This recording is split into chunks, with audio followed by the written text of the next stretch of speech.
अस्सलाम वालेकुम नाजरीन, मैं साबिर बुखारी और आप देख रहे हैं ज़माना न्यूज़। नाजरीन, इमरान रियाज खान साहब ने 9 मई के वाक़यात के हवाले से पोस्टमार्टम किया है। आए पहले वो देखते हैं। आदि फ़ायद ईसा वाला मामला है, उस पर कार्रवाई शुरू हो गई है कि बरतानिया में उनके खिलाफ एहतजाज क्यों किया गया। बहुत सारे लोगों के ज़मीर जागे हैं, बहुत सारे लोगों की अखलाकियात जागी हैं, बहुत सारे लोगों की गैरत जागी है। लेकिन मैं कुछ हक़ाइक़ आपके सामने रखना चाहता हूँ कि ये सब लोग कौन हैं जिनके ज़मीर, अखलाकियात, गैरत और बहुत सारी चीज़ें जाग रही हैं। ये पूरी दुनिया में लोग पुरअमन एहतजाज करते हैं और हमने देखा अक्सर। लेकिन ये कौन लोग हैं जो अब ये कह रहे हैं कि ये एहतजाज गलत था। कुछ लोग जमायमा खान के घर के बाहर गंदे इशारों पर बिल्कुल खामोश रहे, जजों के उल्टे नाम लिए गए, उसके ऊपर भी वो खामोश रहे, जजों को गालियां दी गई, उसके बावजूद ये लोग खामोश रहे। औरतों की तजलील पर ये लोग चुप रहे। साबिक वज़ीर आज़म और खातून अव्वल के ऊपर इद्दत जैसा घटिया मुकदमा बनाया गया, उसके ऊपर भी ये लोग खामोश रहे। उनकी किरदार कुशी की गई, उस पर भी ये लोग खामोश रहे। बहनों, बेटियों और बीवियों को अगवा किया गया, उसके बावजूद ये लोग खामोश रहे। इंसानों के जबरी तौर पे लापता होने का सिलसिला शुरू हुआ, जिसके ऊपर ये खामोश रहे। सिलसिला आज भी जारी है, ये आज भी खामोश है। जीते जागते इंसानों को जिंदा लाशें बनाया गया, यानी जो आदमी भी छूट कर आता था नामालूम अफराद की कैद से, उसकी हालत क्या होती है वो आपके सामने है। लेकिन इसके बावजूद ये लोग खामोश रहे। छोटे बच्चों पर एक तरमीम के लिए उनके साथ बदसलूकी की गई, उन पर बदतरीन दबाव डाला गया, उसके बावजूद ये लोग खामोश रहे। मिलिट्री कस्टडी में 80 से ज़ायद लोग 1.5 साल से पड़े हैं और उनका केस नहीं लग रहा सुप्रीम कोर्ट ऑफ पाकिस्तान में, लेकिन ये लोग खामोश रहे। इंतखाबी निशान छिन गया एक सबसे बड़ी पॉलिटिकल पार्टी का, ये लोग खामोश रहे। आरओज़ को बदल दिया गया, ये लोग खामोश रहे। नताइज बदल दिए गए, ये लोग खामोश रहे। कागजात नामजदगी छीन लिए गए, ये लोग खामोश रहे। 70 से 80 साल तक की उम्र के लोग या इससे ज़्यादा उम्र के लोगों को हथकड़ियाँ लगाकर पेश किया गया अदालतों में और उन्हें लॉकअप्स के अंदर बंद किया गया, ये लोग खामोश रहे। बुजुर्ग खवातीन के साथ ज्यादती की गई, उन्हें जेलों में बंद किया गया, ये लोग खामोश रहे। सियासी कैदियों के मुंह के ऊपर काले कपड़े डाले गए, उन्हें घसीटा गया, ये लोग खामोश रहे। लोगों को नंगा करके इस मुल्क में मारा गया, ये लोग खामोश रहे। जीतने वालों से उनकी मखसूस नशिस्तें छीन कर हारने वालों को दे दी गई, ये लोग फिर भी खामोश रहे। चादर और चार दीवारी का तकद्दुस एक बार नहीं, हजारों बार इस मुल्क में किया गया, बार बार किया गया, लेकिन ये लोग खामोश रहे। साबिक वजीर आजम को गोलियां मारी गई इस मुल्क में, ये लोग खामोश रहे। वो अपना मुकदमा करवाने की कोशिश करता रहा, ये लोग खामोश रहे।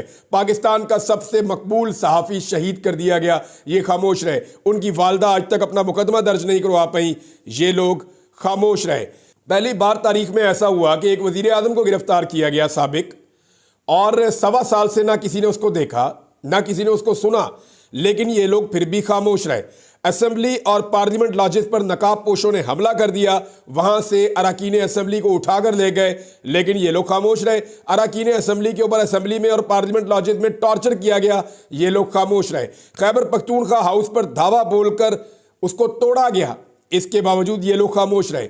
एक सूबे के वजीर आला को 1 महीने में 2 मरतबा गायब कर दिया गया, अगवा किया गया, लेकिन ये लोग खामोश रहे।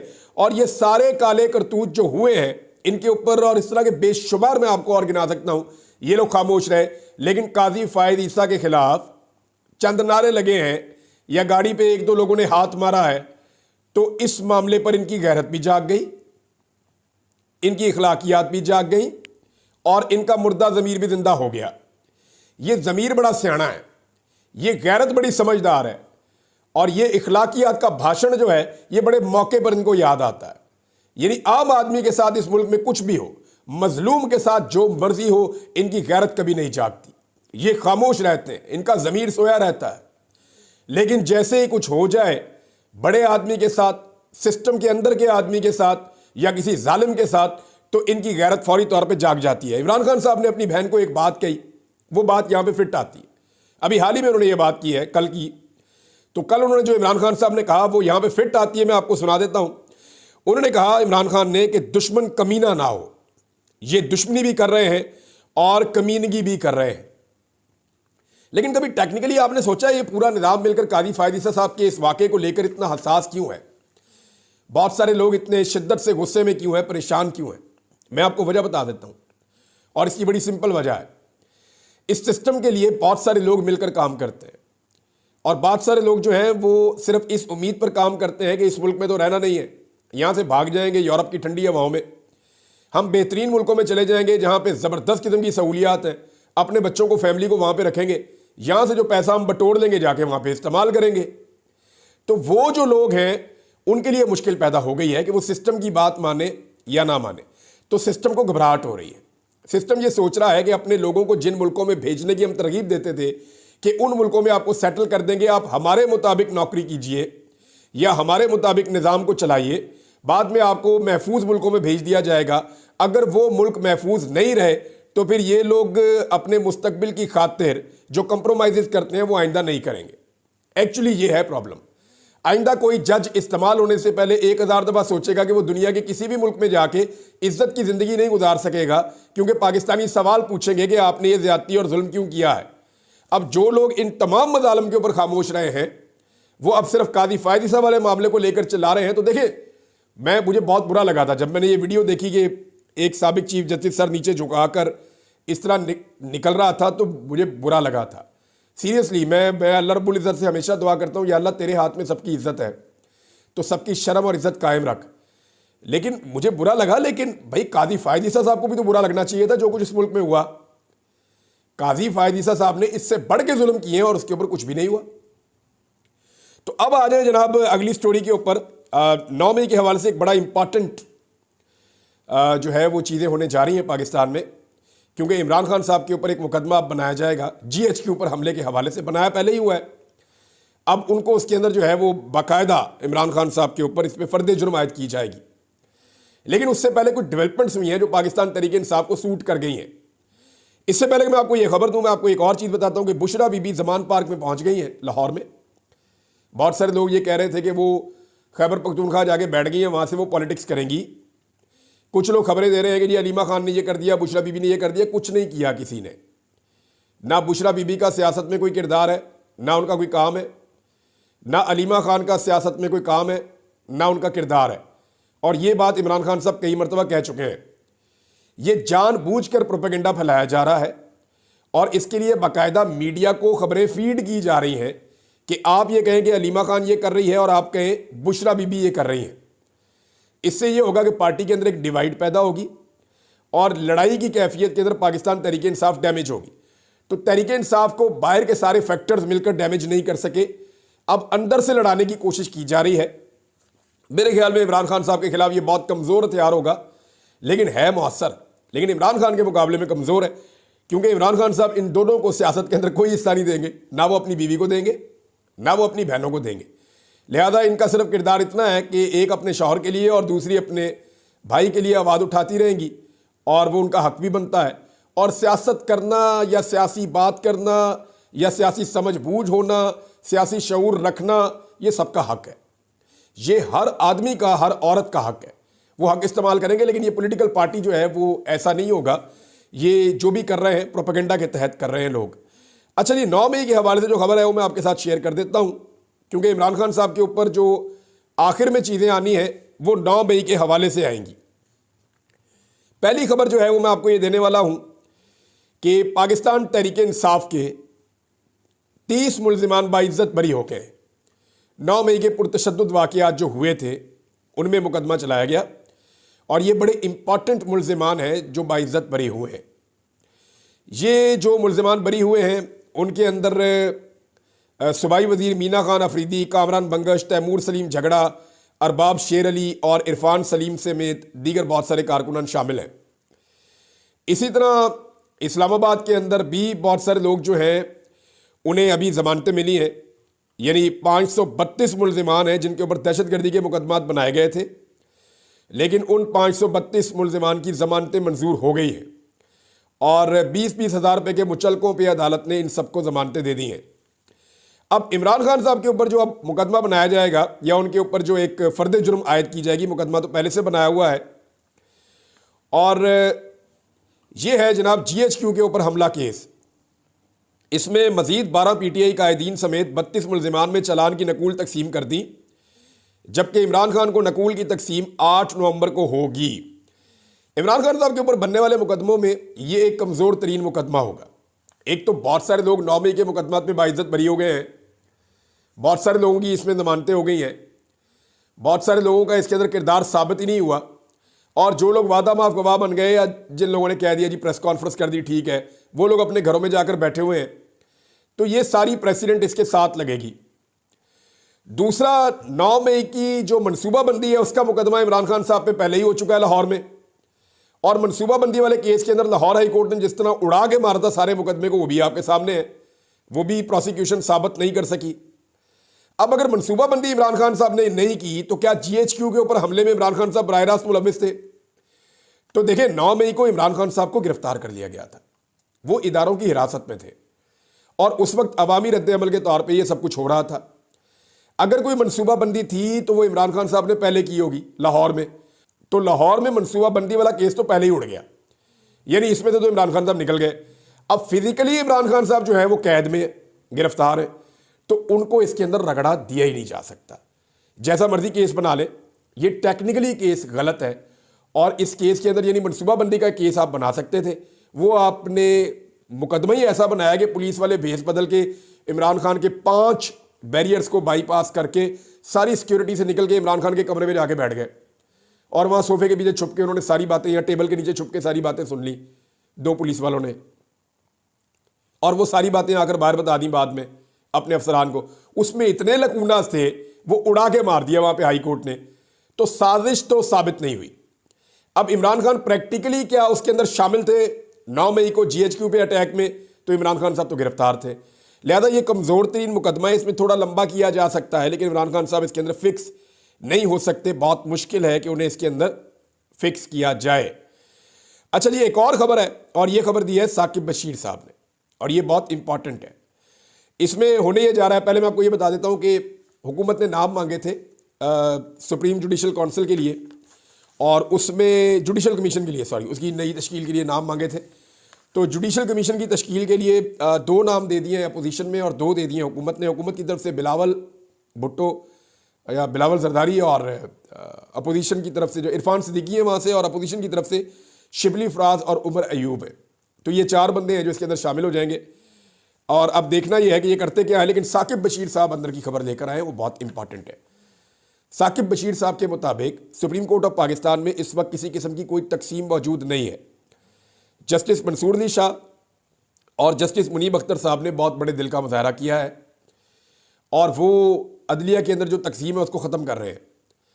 हत्ता कि इस हवाले से जो कमेटी है उसकी तश्कील 9 कर दी गई है, यानी कादी फ़ायद ईसा साहब का एक और फैसला भी वो इधर उधर हो गया। जस्टिस मंसूर अली शाह साहब की वहाँ पे बड़ी अहम जिम्मेदारी उनको मिल गई है। इसके ऊपर बाद में तफसीली बातचीत करेंगे, लेकिन जो साकिब बशीर साहब की खबर है वो ये है कि हुकूमत को ये उम्मीद थी कि जस्टिस याह्या अफरीदी इनकार कर देंगे, और इस सूरत में अमीनुद्दीन खान साहब जो हैं उनको बना दिया जाएगा चीफ जस्टिस ऑफ पाकिस्तान। यानी हुकूमत ये सच्ची दिखा के खब्बी मारने लगी थी। पूरे पाकिस्तान को ये कहा कि जी पहले 3 में से ही आएगा, अगर याह्या अफरीदी साहब ने इनकार कर दिया तो फिर हमें पहले 2 में से लेना पड़ेगा, हालांकि ये झूठ था। साकिब बशीर साहब ये खबर दे रहे हैं कि हुकूमत ने ये झूठ फैलाया जानबूझकर, और इस तरह से इसको पोर्ट्रे किया कि हम सबको यकीन आ गया, लेकिन एक्चुअली जो अंदर गेम था वो ये था कि अगर याह्या अफरीदी साहब इनकार करते हैं तो फौरी तौर पे जस्टिस अमीनुद्दीन खान को चीफ जस्टिस बना दिया जाएगा, और फिर तो आप समझेंगे कादी फ़ायद ईसा पार्ट 2 हो जाता। लिहाजा ये तो अच्छा ही हो गया, फिर जो है वो जस्टिस याह्या अफरीदी साहब ने हलफ ले लिया। ये अगर मैं साकिब बशीर साहब की खबर पे यकीन करूँ तो उन्होंने कहा जी कि प्रैक्टिस एंड प्रोसीजर कमेटी के अंदर भी हुकूमत ये सोच रही है कि 3 के बजाय 5 जजेस कर दिए जाए। अच्छा, प्रैक्टिस एंड प्रोसीजर कमेटी में तब्दीलियाँ कर करके ये थक गए। पहले कमेटी बनाई, उसके एक रूल बनाए, फिर दूसरे रूल बनाए, फिर ऑर्डिनेंस ला के उसको दोबारा तब्दील किया, अब उसको फिर तब्दील करना चाह रहे हैं। तो इसका तो इन्होंने मजाक बनाकर रख दिया कि अगर 5 जजेस उसमें ले आएंगे तो शायद हुकूमत की बात बन जाए। हुकूमत सुप्रीम कोर्ट में जजेस की तादाद भी 17 से बढ़ाकर 23 करना चाहती है, लेकिन क्या हुकूमत ये फौरी तौर पे कर सकती है कि अपनी मर्जी के जजेस लाकर सुप्रीम कोर्ट ऑफ पाकिस्तान में अक्सरियत हासिल कर ले? तो मामला ये है कि तादाद अगर हुकूमत बढ़ा भी ले, फिर भी जजेस की तैनाती होने में सालों लग सकते हैं। ऐसा नहीं होता कि जज फौरी तौर पे तैयार बैठे हुए हैं, आपने 6 जज उठाए और लाकर सुप्रीम कोर्ट ऑफ पाकिस्तान में बैठा दिया।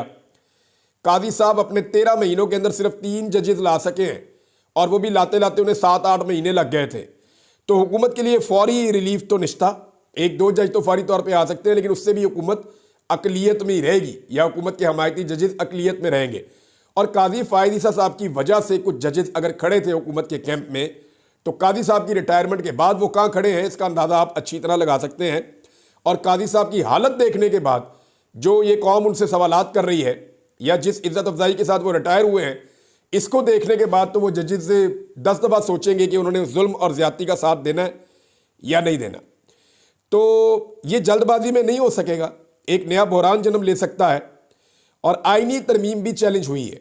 देखिए, आईनी तरमीम को बहुत सारे लोगों ने सुप्रीम कोर्ट ऑफ पाकिस्तान में चैलेंज किया हुआ है, और जो सुप्रीम कोर्ट ऑफ पाकिस्तान को कवर करने वाले जर्नलिस्ट हैं, उनका ये कहना है कि आइडियल सिचुएशन तो ये होगी कि फुल कोर्ट इस मामले को देखे, यानी पूरा सुप्रीम कोर्ट बैठे और बैठकर इस मामले को देखे, क्योंकि इसी के अंदर से आईनी बेंच भी बाद में बनना है ना, तो कोई एतराज़ ही नहीं कर सकता।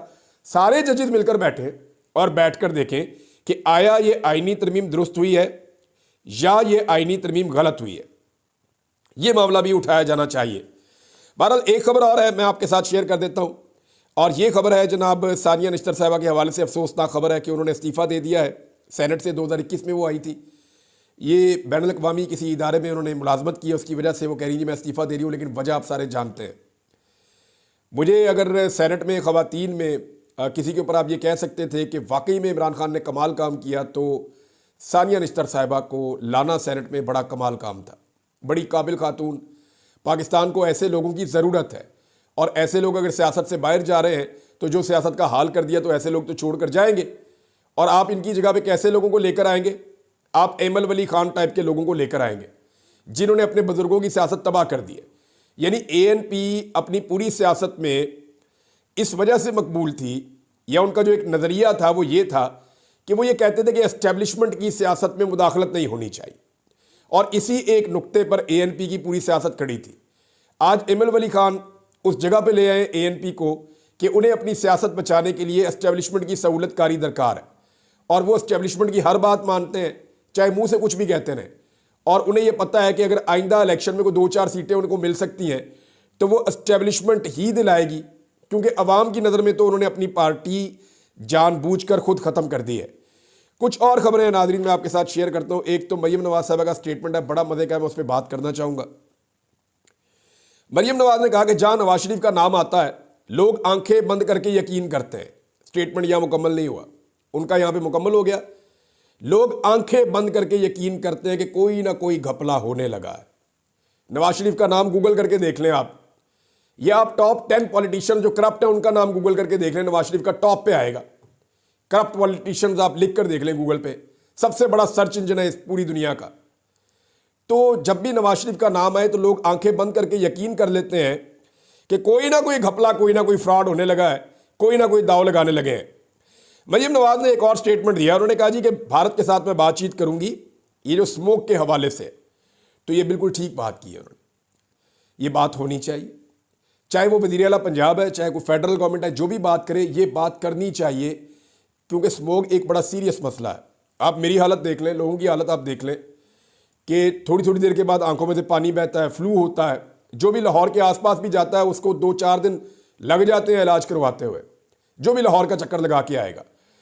तो मरियम नवाज जो है उनको बात करनी है जी इंडिया के साथ, लेकिन आपको याद होगा कि नवाज शरीफ मिले इंडियन सहाफ़ियों से तो ठीक है, रऊफ़ हसन बात करे तो गलत है, मरियम नवाज इंडियन वज़ीर आला से बात करे तो ठीक है, लेकिन अली अमीन गंडापुर अफ़गानिस्तान की हुकूमत से बात करे अमन के लिए तो गलत है। तो ऐसे तो नहीं हो सकता ना, ऐसा तो नहीं हो सकता कि आप एक चीज़ को एक वक्त में अच्छा कहें और दूसरे वक्त में बुरा कहें। ये मुनाफकत है, ये 2 नंबरी और बेईमानी है, इससे अपने आप को बचाएं। नाज़रीन एक और आपको मैं बड़ा दिलचस्प मुकदमा बताता हूँ। तहरीक इंसाफ की रुकन असम्बली हैं अनीका मेहदी भट्टी, उनके वालिद मेहदी भट्टी और भाई शौकत भट्टी के खिलाफ 1.5 टन का एक एसी, ये पहले MNA रह चुके हैं और बड़े ठीक ठाक लोग हैं, इन्होंने जनाब अली पुलिस ने इन पर मुकदमा दर्ज किया, पंजाब पुलिस ने। ये मरियम नवाज की कारकर्दगी है ना, कि 1.5 टन का एसी इन्होंने चोरी कर लिया और 40 इंच की एलसीडी भी इन्होंने चोरी कर ली है। इससे पहले जावेद हाशमी साहब के दामाद है, बहुत पढ़े लिखे आदमी है, बेहतरीन इंसान है, उनके ऊपर गिलास और जग चोरी करने का मुकदमा भी इन्होंने दर्ज करवाया था। ये जनाब अली इनकी कारकर्दगी है। जी नाजरीन, जैसे कि आपने इमरान रियाज खान साहब को सुना, बिल्कुल वो सही फरमा रहे थे कि क्योंकि इमरान खान का 9 मई के वाकयात में कोई फिजिकल रोल नहीं है, इस वजह से उनको इन केसेस में इन्वॉल्व नहीं किया जा सकता। अगर वो करेंगे भी सही तो वो उनको मुंह की खानी पड़ेगी। इसके अलावा काजी फैज ईसा के हवाले से जो बात की जा रही है कि उन पर एहतजाज क्यों किया गया उनके हवाले से, तो इमरान रियाज खान साहब ने उस हवाले से भी बिल्कुल सही फरमाया है कि इतने सारे वाक़यात हो गए पाकिस्तान में, ह्यूमन राइट्स वायलेशन की इंतहा हो चुकी है, दुनिया इस हवाले से बात कर रही है, मगर उस हवाले से कुछ जो टाउट्स हैं वो बिल्कुल नहीं बोले। मगर अब एक सिर्फ एहतजाज पर उनकी एहतजाज जो है उनको वो बुरा लगा है उस हवाले से, और वो उनको मिर्चें लगी हुई हैं। ये दोगलापन है, ये दोहरा म्यार है और कौम इसको मुस्तरद करती है। मुझे इजाज़त दीजिए, अल्लाह हाफिज़।